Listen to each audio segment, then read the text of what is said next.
ప్రభునందు ప్రియులారా, మీ అందరికీ ప్రభు అయిన యేసుక్రీస్తు నామమున శుభములు. నాలుక మీద మచ్చ ఉండేవారు చెప్పేదంతా జరిగిపోతుంది గనుక నాలుక మీద మచ్చ ఉన్న వారికి దూరంగా ఉండాలని మన సమాజంలోని వారి కొంతమంది అండం మీరు వినే ఉంటారు. ఇది నిజమేనా? నన్ను అడిగితే మచ్చలుంటేనే కాదండి, నాలుక మీద ఏ మచ్చ లేకపోయినా మనం మన నాలుక ఫలాన్ని అనుభవిస్తాం. ఇప్పుడు దేవుని యొక్క వాక్యాన్ని చదువుకుందాం.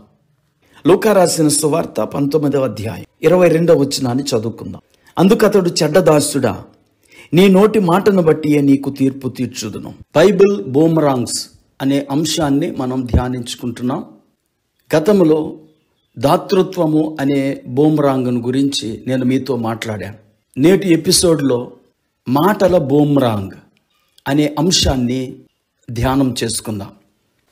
మాటల బూమరాంగ్ అని ఎందుకు అంటున్నానంటే, కొన్నిసార్లు మనం మాట్లాడిన మాటలే బూమరాంగ్ అయి మనలను కొడతాయి. మనకు ఆ దెబ్బ తగిలినప్పుడు నేను అలా మాట్లాడకుండా ఉండాల్సింది అని మనం చాలా చింతిస్తాం.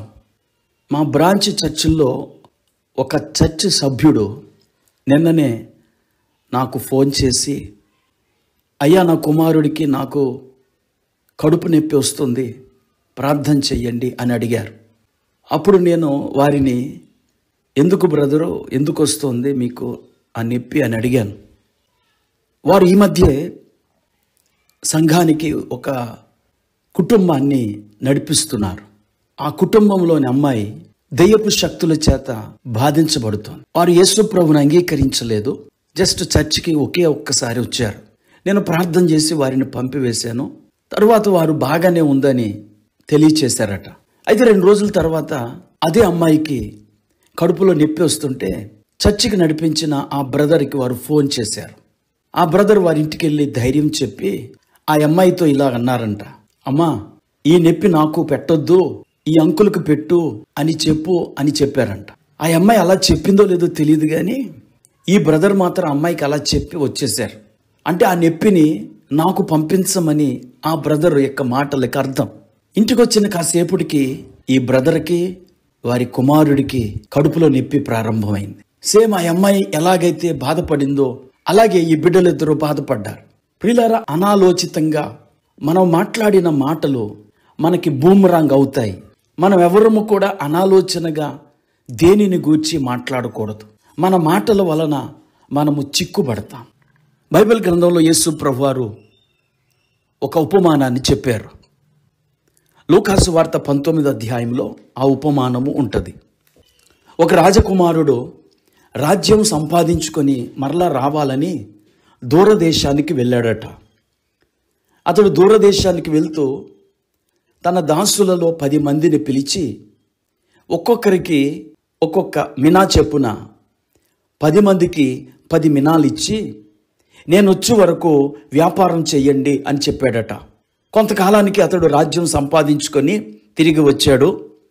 వచ్చిన తర్వాత తన దాసులైన ఆ 10 మందిని పిలిచి, మీరు మీ వ్యాపారం వల్ల ఏమేమి సంపాదించారో తెలుసుకోవటానికి నా దగ్గరికి రండి అని ఆజ్ఞాపించాడు.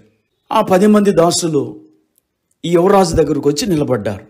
మొదటివాడు యువరాజు దగ్గరకు వచ్చి, అయ్యా, నీ మినా వలన నేను 10 మినాలు సంపాదించాను అని చెప్పాడు.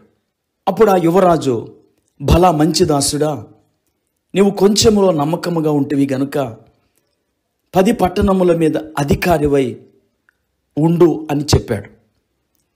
రెండోవాడు వచ్చి, అయ్యా, నీ మినా వలన నాకు 5 మినాలు లభించెను అని చెప్పాడు.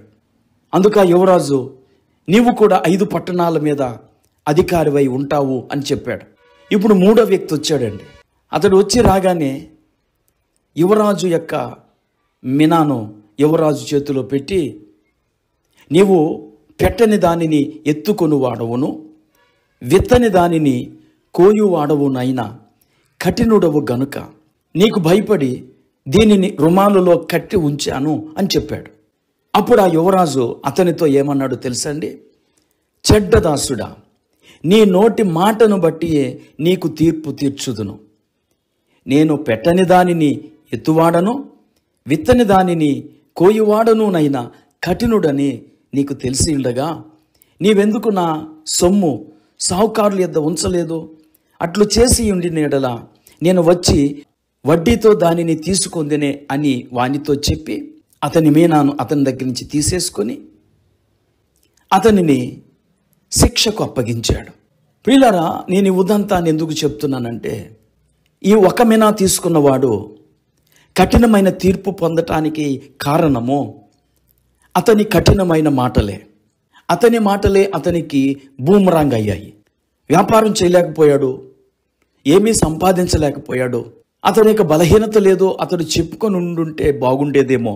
కానీ తన యొక్క అసమర్థతను అతడు ఎదుటి వారిపై మోపుతూ ఎదుటి వారిని కఠినులుగా మాట్లాడుతూ ఉన్నాడు. ఈరోజు కూడా చాలామందికి ఇలాంటి నైజమే ఉంటుంది.